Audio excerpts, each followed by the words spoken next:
Hey everybody, it's Misty with Ms. Lawless Promotions. How's everybody doing today?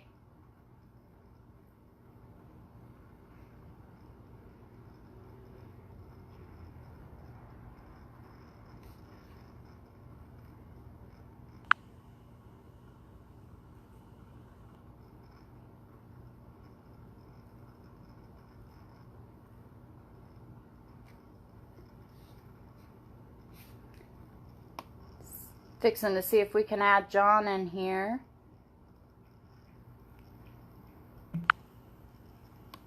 John, are you on your cell phone and have it turned to landscape mode?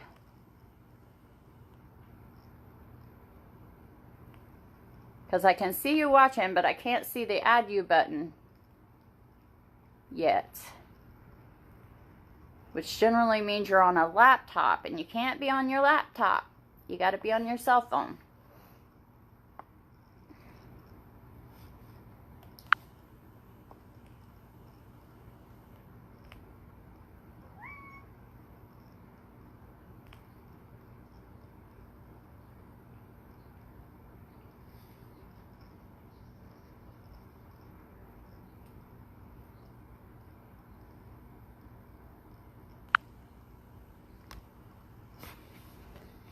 All right, let me try this.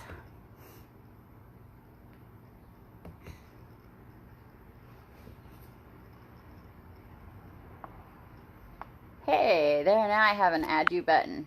Yes.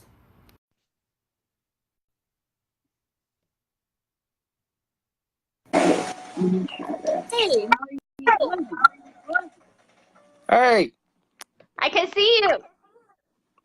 nice.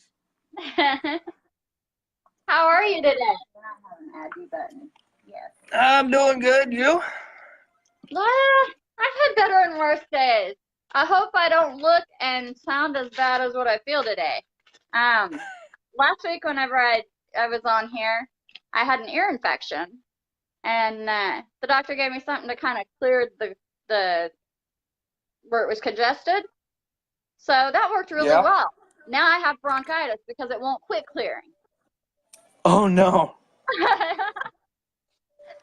So we're gonna get some cough drops. We're gonna have some peppermint tea with some sweetener, and I hope I don't choke to death on anybody. But if I do, just ignore it. We'll just consider it metal and go on. Yeah, there you go. Now, for those of you who don't know who John is, okay, John is the bassist with Blood Lubricant. And he also is DJ Dredd with the Castle Blakk Radio. Yes, sir, ma'am. If you do, I look like a sir to you. That was my bad. So let's talk, John. How did you get into radio? I mean, was that something you really wanted to do for a while? Actually, I was kind of funny. You mentioned it.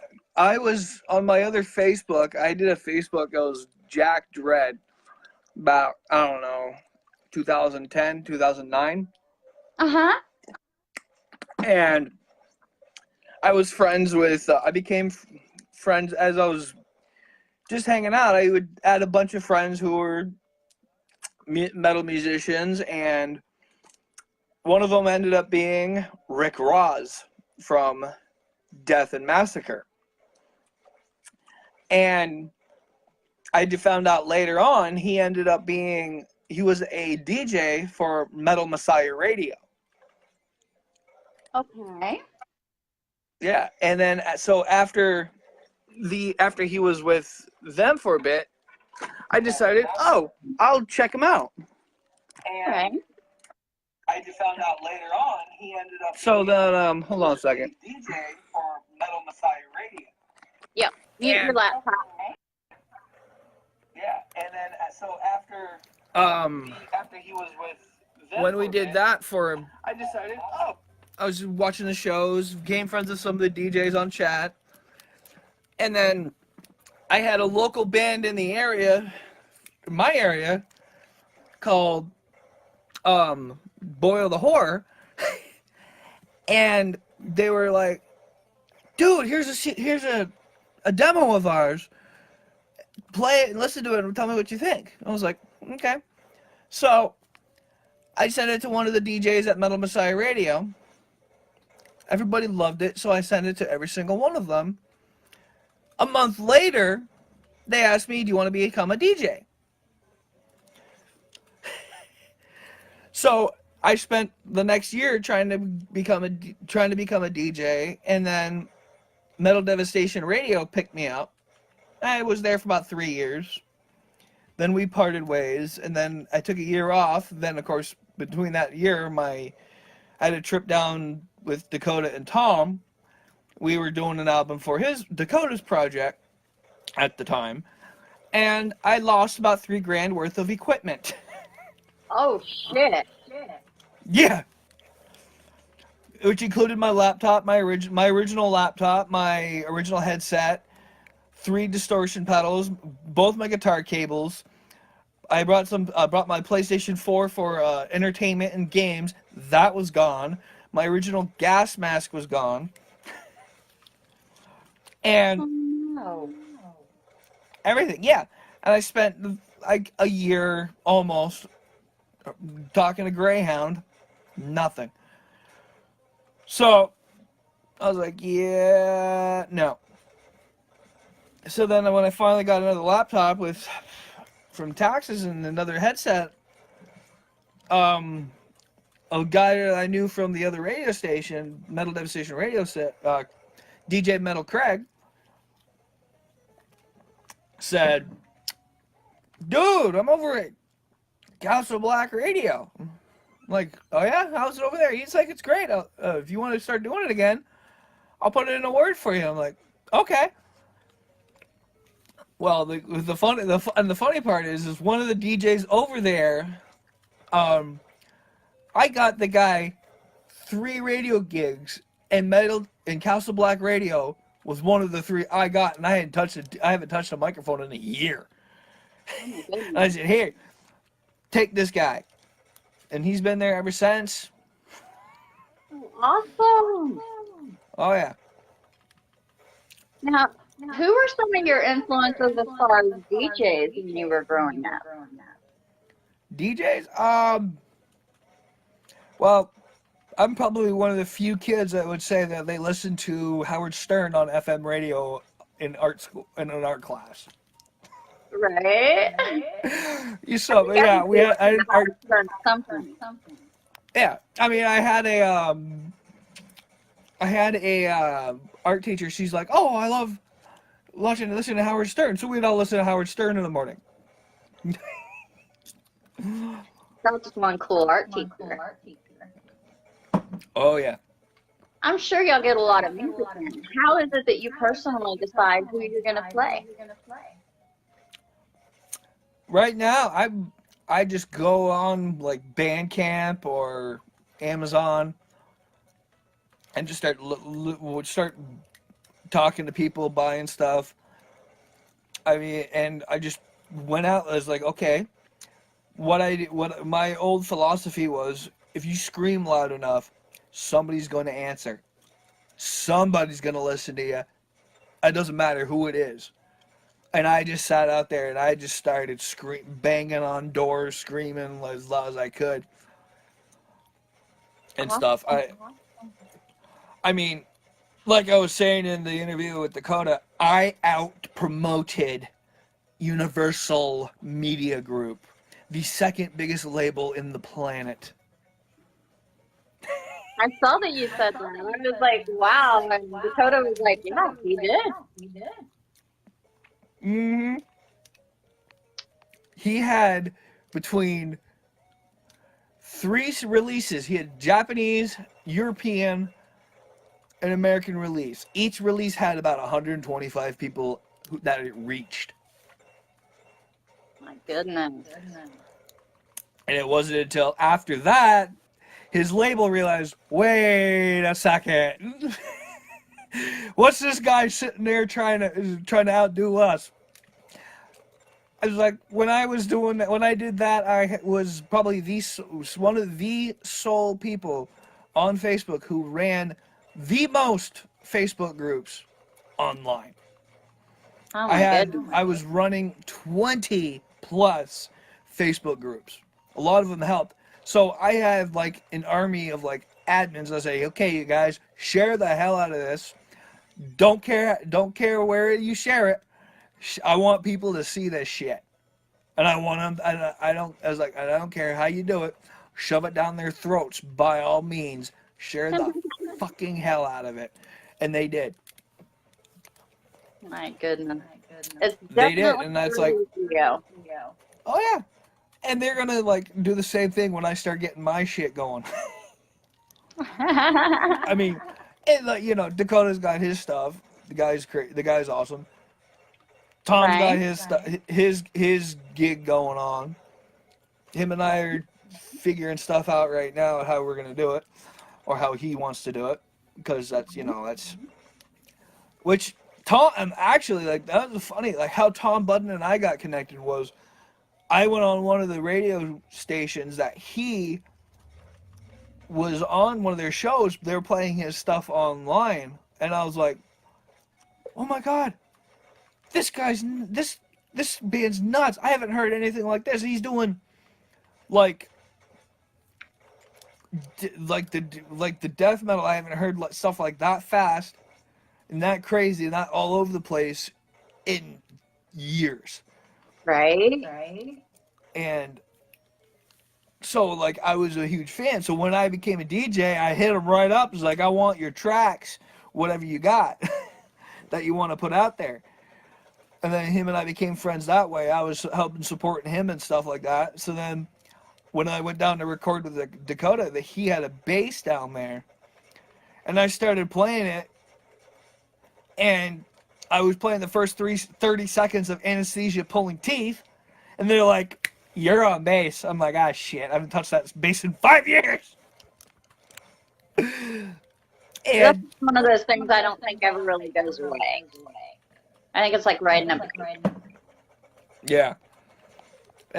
Playing the bass is like riding a bike. Playing the guitar is like, oh god, you forget something. I'm sitting there forever. Like, we have a recording. I don't know if it's still on this guy Michael's house of me sitting there playing a 7-string RG Prestige, playing "Bang Your Head."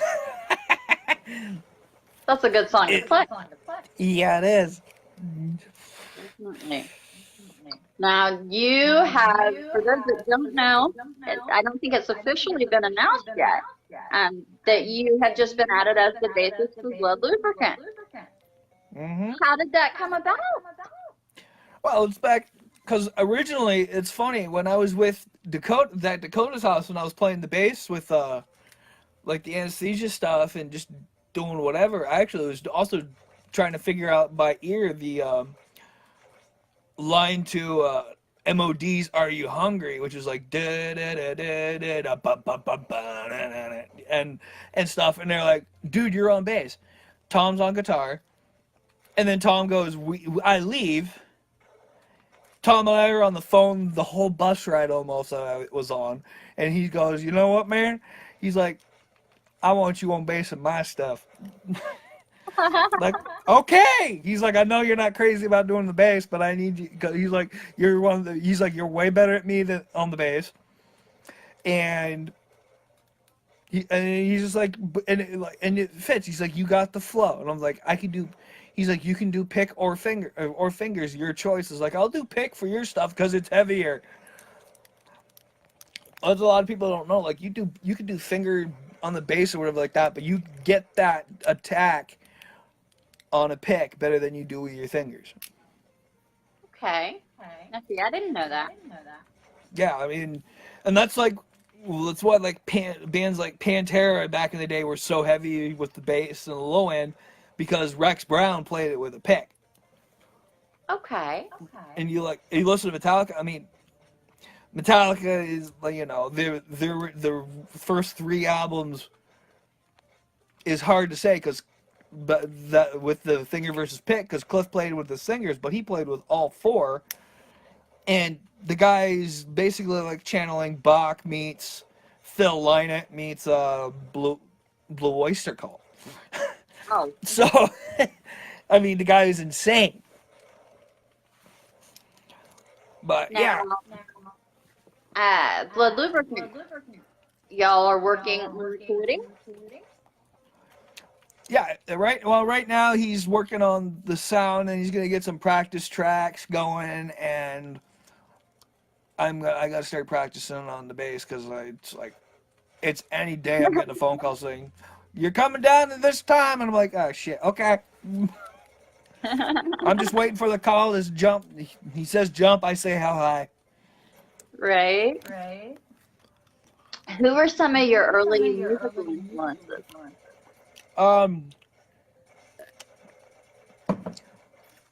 Metallica for sure. Metallica and Sabbath were the two bands that I started listening to heavy metal. Even though then I have to say, Gwar, because of not just because of their showmanship or whatever like that, but there is not a band out there to this day that can keep up on a performance level for a stage show than Gwar. Amen. I mean, there is no band, but Brocky's, like, what he stood for, what he promoted, no other band could even fathom. I mean, bands like Lamb of God, Municipal Waste, any metal band from Richmond, Iron Reagan, which was Municipal Waste. Every band that's made it big from Richmond, Virginia, since Gwar, would not be where they are today if they did not get help from Gwar. Right. Bar none. Bar none. And that's why I started playing like a lot of indie bands like the lower guys, because I'm like, yeah, you can play mainstream metal all fucking day long, every week, and you know what? It's great and all. But the reason why the reason why I like to play the local guys or the smaller unsigned guys is because they don't no one else it's like nobody else will. Right. The only way, like, I've helped promote concerts and whatever with a bunch of sketchy people and some not so sketchy people, but and I've gone to shows where there's only like 10 people in the show, and I'm like, what's going on here? A guy's like, oh, the bands are telling us we're not going to do the work for promoting themselves. Well, you wonder why they don't do it, because they don't think that they have any hope and stuff, and that's what I wanted to do, and I got that influence from Dave Brocky. Rest in peace. I think that's definitely. I think there is a lot of the venue saying, well, the bands need to be promoting. The band saying, well, the venue needs to be promoting. And I think everybody needs to be promoting, to be honest. You know, I've definitely had some shows where they're not showing up on the venue's event page. They're not showing up on the band's event page. How in the hell do you expect anybody to know you're having a show? Yeah, exactly. And how are you supposed to get a following? You're not. And I've even gotten so far as to I went right up to the bands. I went right up to the promoter. I was like, you better start having them and you promoting your damn shows, or nobody's coming back to do this show. I won't stand for it. And they're like, who are you? You're just some DJ or whatever like that. I was like, I've done stage work since I was 7 years old. I've done promoting bands since I was on Facebook. I've been in the local music scene, not just the metal scene in Vermont. I've been on the local music scene since I was 11. So back and forth, like a lot of these guys in the metal thing. Oh, they're such a great addition to the scene and all this stuff. I have been in the scene in this state longer than any of them, off and on because of transportation issues. But I'm the one guy nobody gives credit for. I have never gotten credit for anything. I'm not asking for it. No, But hey, I give you credit. I put you on here to talk to me. So, hey, oh yeah. don't think nobody notices the stuff that you do. Because there may be some people who don't notice, but there's always going to be people who do take notice of what you do, even if they don't say a lot about it. Mm-hmm. Believe that. Yeah, and like and that's like the one thing because like whether it's running Facebook groups like Metal University, I'm one of the oldest. I'm probably the oldest admin there, besides the group's founders and a few other people. You're the one that added me. Yeah, and my policies on the page are like, okay, you screw up, you mess up, you're gone. I don't care. There's trolling, in whatever, harassing people, you're gone. You put something on there that has nothing to do with the page, you're gone. Promoting shows, promoting bands, I will have no problem with that. But, and I've had people like private message me and say, Jack, can I post this for my shows or for my bands? I'm like, absolutely. And if anybody says anything about it, send them my way, because guess what? They don't like me. I basically run like, and you need to do it for a page that has that you don't want drama on. You have to run a scorched earth policy. I mean, you do. You done. It's like, you done fucked up. You gone.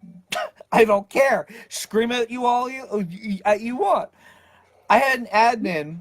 I'm not saying any names, but I had an admin that when I was taking a little break. I mean, I never left the group according to, but not according to the contrary, and because I was dealing with some stress with music, radio stuff, work, or whatever, and I just could not stay in that chat for a while, even though I never left the group. So I get back in there, this guy's sitting there trying to take my position in that group, and I said, no, you can run it as an admin, but you step over my head, you're gone. He did it. He left. And now I get death threats every couple of years from him. Oh, lovely. Yeah. Some Well, people they all take, I guess it's rejection well. Exactly. Well, they always say if you're crazy enough to have somebody give you death threats, you know you're onto something. Well, I've been there with you, so I must be on to something. There you go. It's called finding crazy people in the crowd that you didn't know existed. And that's the thing with me. I go in a crowd of people at a show, or I went down to Georgia. I think the two craziest people in the crowd are me and Tom. Oh my God.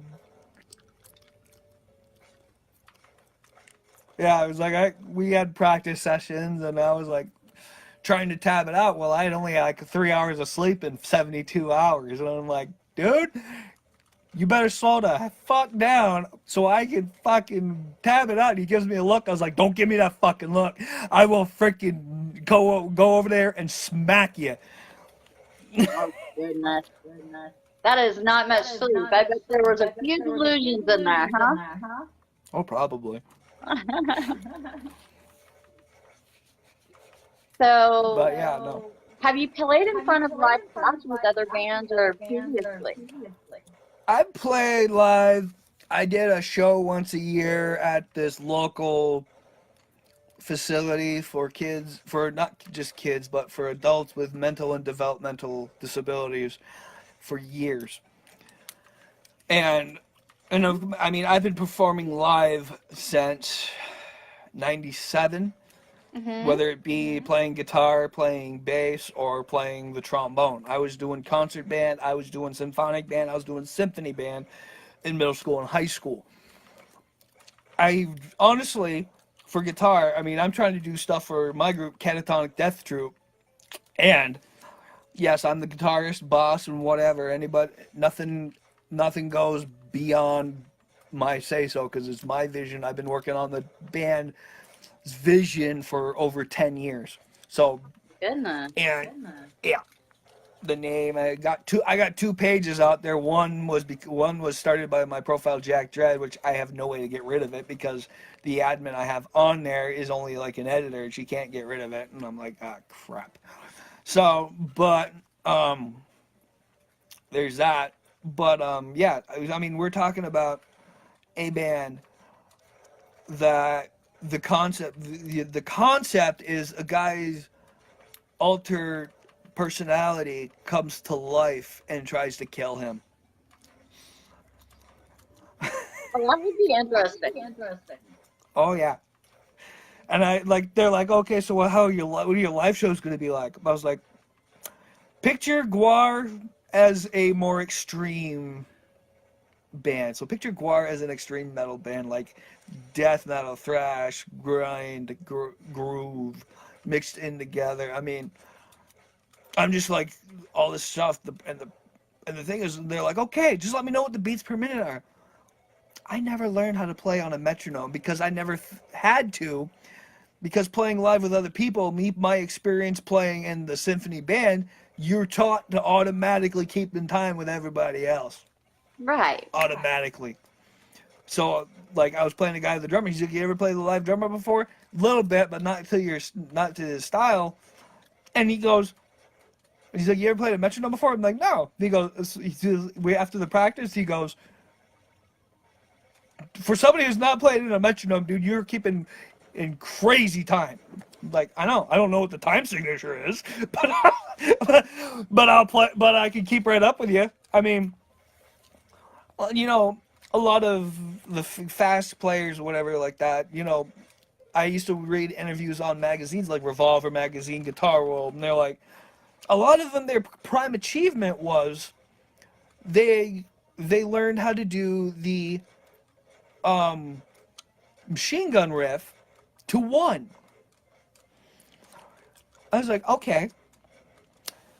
I have every single Metallica record album live. I got live shit. I got Symphony Metallica. I have Big Four. I have the Quebec Magnetic. I would race the band Metallica to see who finished the song first. Because the one thing about Metallica is that you listen to the studio is one thing, you listen to them live and keep up. Because that is one band that will say the reason why they say nobody was faster than Metallica in the 80s is because live, nobody was faster than Metallica in the 80s. And that a lot of that has to do with Lars's drum playing. Right. Because he was getting nervous. He'd start playing faster, so they would have to keep up with him. Right. So I would play, say, Seek and Destroy, or Enter Sandman, or one of my favorites, For Whom the Bell Tolls, and I would finish it 30 seconds faster than they would live. So I was like, you want to test speed? I could play the Machine Gun Riff blindfolded. But try doing that. That was awesome. Yeah. And like I think some of my first loves were Metallica, Megadeth, Anthrax, Iron Maiden. Oh man. And then I'll branch out into other music. What were some of your first genres that you started listening to? Did you start with metal, or did you start with something easier listening? I actually listened to. I have probably one of, I don't know if few or whatever. My family, I comes from a very musical family. My mother trained as an opera singer in Furman University in Greenville, South Carolina. Her uncle played at the tuba at Kennedy's funeral, Jack Kennedy's, and so I got all that, but I was listening to everything. I was listening to AC/DC. I've listened to the Cranberries. I've listened to Willie Nelson. I've listened to Chopin, Bach, Beethoven. I was listening to gangster rap and hip hop when I was in third. I was listening to Gangster's Paradise in third grade. Oh my goodness. Yeah, I was listening to Eminem in late middle school, early high school, and stuff. I was listening to Biggie Smalls, Jay-Z. You name the genre. I was bluegrass, Celtic music. My mom's second husband, my stepdad, one time was like, "You need to." I'm sitting here listening to like metal. He's like, "You need to up your repertoire." I was like, "Nick." My stepdad, I was like, I've listened to virtually every genre of music known out there by the time I was 18 years old. I was listening from AC, like I said, punk. My dad saw Sex Pistols live. Punk, yeah, punk, rap, hardcore down the road, classical metal. I mean, I was listening to, when I started listening to metal, I mean, my aunt, my mom's sister, was a huge Ozzy Osbourne fan. And, I mean, I am too, but I have every Zakk Wylde album that he's done with Ozzy. But I was she would listen to Ozzy Osbourne a lot. Of course, back then I had no idea who he was. I was like 3 years old. Right. And then my mother used to say she would play Seek and Destroy and chase her kids around the house. So yeah, I was experienced with that. Plus, my first experience with death metal was Cannibal Corpse, Ace Ventura, Pet Detective, all the way. Probably one of my favorite, if not my favorite, Cannibal Corpse song of all time, Hammer Smashed Face. Oh man. And I mean, that explains right there the height of Cannibal Corpse. That song is so in your face, so brutal. The only other album of any music I would say is as much of a barrage as Cannibal Corpse was Testament's The Gathering. That album is just right in your face, like 24/7. I mean, and Riding the Snake is the epitome of that barrage. First live concert you ever went to? For any genre? Any genre. First live any concert. Genre for live concert. First live concert I went to. There's a local musician out here by the name Steph Pappas. She sort of does like a country kind of rockish jam vibe or whatever like that. Great guitar player, good friend of mine too. Here's an interesting story. Out of most of my friends, I am the youngest who's ever been to a bar. I went to a local bar in Burlington, Vermont. And when I was 11 years old, my mother couldn't afford a babysitter. It was ladies' night. So I was shooting pool with the ladies at 11 years old, schooling every single one of them, while I was listening to my friend Steph Pappas on guitar and stuff at the bar. Right. Oh yeah, you can't. And today you cannot do that. They will not let kids into a bar. Nowadays, but I remember being little bitty and my grandfather and my mother met at a bar to have a conversation. And I was sat on the floor with a bag of chips and a soda. And I couldn't have been over 3 or 4 years old at max. Yeah.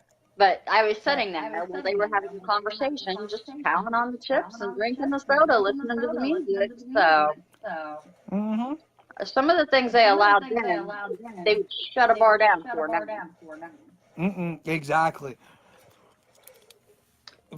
Stuff that I did as a kid. Some of the stuff that all of us did as a kid, we would get in some deep trouble for. Yeah. Me and my cousin welcomed my stepbrother on my dad's side to the family by sticking him in the middle of his grandparents' field and tossing line darts in the air. We used to go on Halloween, and they had the flat roofs in the town. Oh, and yeah. we would buy up the eggs at the local convenience store and egg everybody that walked down the sidewalk. And now that particular time, it's illegal to buy eggs unless you have a photo ID showing you're 18 years of age or older. Yeah. So, yeah. Oh, my gosh. Yeah. I mean, God, high school, I was... limitations and stuff on that, but you know. Oh, yeah. I mean, statute of limitation. I was trouble when I was a teenager. Oh, yeah. I mean, I was throwing beer bottles at oncoming cars in high school. Yeah, we did some stupid stuff, you know, getting drunk and what do you call that? Hood surfing? Yeah. Oh, yeah. I think everybody did a little bit of that. Those of us that did not get ran over are thankful that we didn't fall off and get smashed. Yeah, exactly. Oh, jeez. Because it was not the safest thing to play. And as a parent, now I'm telling my son, don't you ever do something like this. Don't you ever do something like that. What are y'all doing? Yeah, exactly. Right? Here's a stick. Go play with your friends. Oh, man. Now, musically speaking, what would you say is some of the most relaxing music for you? For me? Uh-huh. And here's why I asked. Like, you would think most people would say Bach, Beethoven. My son, as an infant, would literally rock out. If you were playing rock or metal, that's what rocked him to sleep. I have, like I was saying, I have every single Metallica CD. I have Master of Puppets on CD, cassette. And my Master of Puppets CD, I need to rebuy. Because I would take that CD, stick it on my stereo, and I would literally fall asleep to Master of Puppets. That's what my son does. And I'm like, to me, that's crazy because I need something more soft, mellow to fall asleep. But that was the reason I asked, because my son's like you. Like, it has to be heavy for him to have it on fall asleep. And I'm like, that's kind of opposite to me. Yeah, I mean, my mom's like, I'll listen to some easy listening or meditation music. I'll be sitting in my bed with my eyes wide open, listening to easy listening music and say, turn this fucking shit off. Can't sleep, right? I cannot sleep. And I've had issues sleeping since I was 6 years old.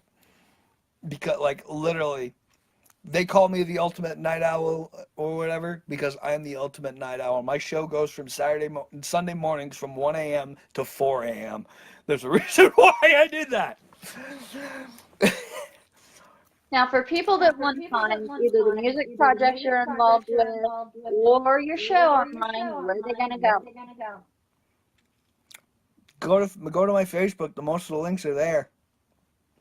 I got Facebook pages. I have a Jakk Dredd page. I have a Jack's Nightmare page. I have a page that I set up for local bands called Support the New Wave of Northeast Heavy Metal. It has over 500 people in it now. I started it in December of 2013. Got a bunch of admins in it. I got ones who are local guys. One of my buddies said, I still get notifications for that page. I'm like, yeah, we have 535 people. A page I started and said, look, this is for local bands. Promote your stuff. Get on there. I don't care how. Somebody will listen to you. I will guarantee it. If they don't, they're not doing their job. They'll be speaking to me. Right. personally, and I did that for that reason. It started in the northeastern United States, but I got people overseas who are on that page now, so it's more globally now. But the problem with Facebook is you can't change the name of a page. So I it's mean, that page is stuck. exactly, so it's just like, okay, I know it would drive certain people away, but it's on there. It's there. I've like it's gone global basically. Even if it has 535 people on there, more it's absolutely insane. Right. Right. And that's where I send people. So the I best have my use of group. friends is on your Facebook. Um, can you send me some links to post up with this? Will do. Awesome. I will send you all the links. All the links I have. I'll send you the Metal University link. I'll send you the Metal Annihilation link, which was Okay. which is my own group that I started myself. Metal University was started by Megan Michaels and Blaine Hall, or Blaine's idea from a page that they left. Well, I started Metal Annihilation, and that's when it started the no tolerance policy for ridiculousness or absolute bullshit. And I carried that back over when I decided to get off break for Metal University. Everybody's like, this long book of rules and stuff like that. I was like, no, get rid of that. I did less than a paragraph. Said, look, you're going to troll people. You're going to harass people. You're going to insult people. Get the fuck out of here, or I will make you leave. Yeah, I think being a decent person and not being a jerk about stuff is, you would think that would be pretty elementary, but some people don't get that. No. And, I mean, I had an admin, different admin, not the guy that went belligerently insane. I've had admins go, I'm like, one guy is like, oh, this guy doesn't like black metal, get rid of him. He's a troll. He's having an opinion. Yeah. Oh, I still don't care. I was like, you're going to go off on some guy who has a different opinion as you do, who doesn't like it, and you're going to tell us to get rid of him? No, get the fuck out of here. I don't think that there's a problem with somebody having a different opinion. I think sometimes how they approach that different opinion might need some adjustment. Yeah, no, I understand. Because I understand I've definitely completely. seen some people post onto, like, you post something about a band and they're like, well, thank God I missed that show or something like that. And I'm like, that really wasn't helpful. No, and look, one of the biggest bands, the biggest metal/rock band in history, Metallica, has so much hate. It's absolutely unreal. They're like, oh, they're not metal. Listen to Hardwired. They're metal. They're still got it. I don't care. They are still one of the best live bands to date. I've never in person seen Metallica live because I can't honestly afford it. I mean, literally, I'm talking to you on a phone. I got you plugged into a stereo so it's easier to hear and stuff right now. Most of these guys, oh, I got a wireless setup here. I got a mixing board. I got all this stuff. My little tiny speakers on the thing. My speakers, I kid you not, are like 20 inches high. The 6 to 7 inch speakers on the thing. I have the biggest, the best setup for a radio DJ out of any of the online DJs. I mean, I could get full surround sound on my stuff, but I'm yet the poorest DJ out there. Right. I'm like, I just get a bunch of, my mother sent me a 3 CD Sony disc changer when I was in 2007. And I've used it ever since. The CD player's broken, but I have an audio auxiliary cable. I plug into my laptop and I plug it into my phone, and I play the music from there. It's not that hard, folks. And like, they're all complaining. They have these little computer speakers that are maybe 8 inches high. Whereas I got that. Holy cow. Yeah. Are you sure you're not in a recording studio? I can remember. Yeah, that's what I wanted to eventually do, is a recording studio. One of my school passions was, if I wasn't going to be touring, I was going to be a audio engineer. But like I said, I had to do government grants and all that stuff just to go to school. Right. So, yeah, it's like paying for that is out of the question. I I won't do school. I will not do school loans because I will never pay them off. It's that crazy. School loans are, I don't know where to weigh in on that because so many kids get out of college adults and then they're so far in debt. Hmm. But with the economy and what they're making in the chosen career, it's going to take them years, if ever, to get out of debt. Yeah. It's like this Then cycle that there's no even balance on. Every time they raise the minimum wage, they raise the cost of living, so you're never able to really get ahead. nope. The problem is like when they originally raised the cost of living, the cost of food, and the cost of gas.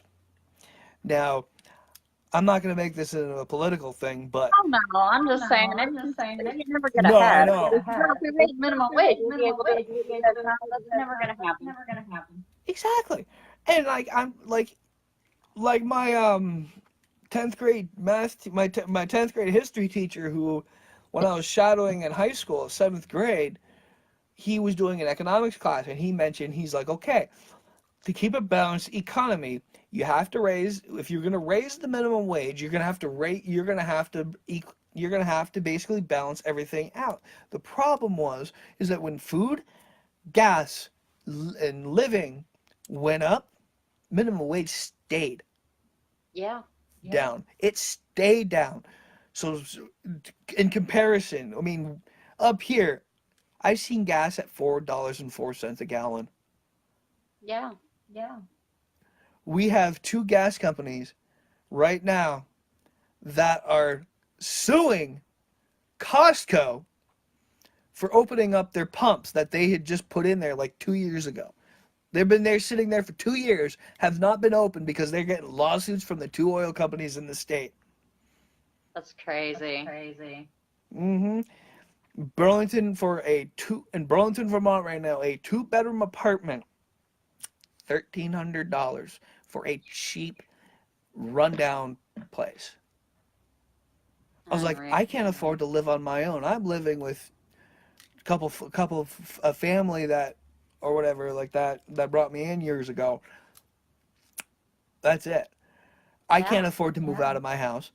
No way in hell. I'd have to leave the state, and to leave the state is almost as bad. Yeah, that's an expense in itself. Okay, so I think our friends about that. Everybody's going to be able to find because you're going to send those to me. And when are they going to tune in to hear you? Sunday mornings at 1 a.m. Eastern Standard Time. On Jack's Nightmare. Horns up, glasses high, and welcome to my nightmare. I was hoping you'd do that. All right, I will talk to you later. I really appreciate you taking the time to talk to me, and I appreciate everybody tuning in. And I did not choke to death with some cough drops and the hot tea, so I'm going to make some more of that before I go talk to Mindy. Nice. Thank you so much, sweetheart. No problem. Thank you. We love you guys. Peace out.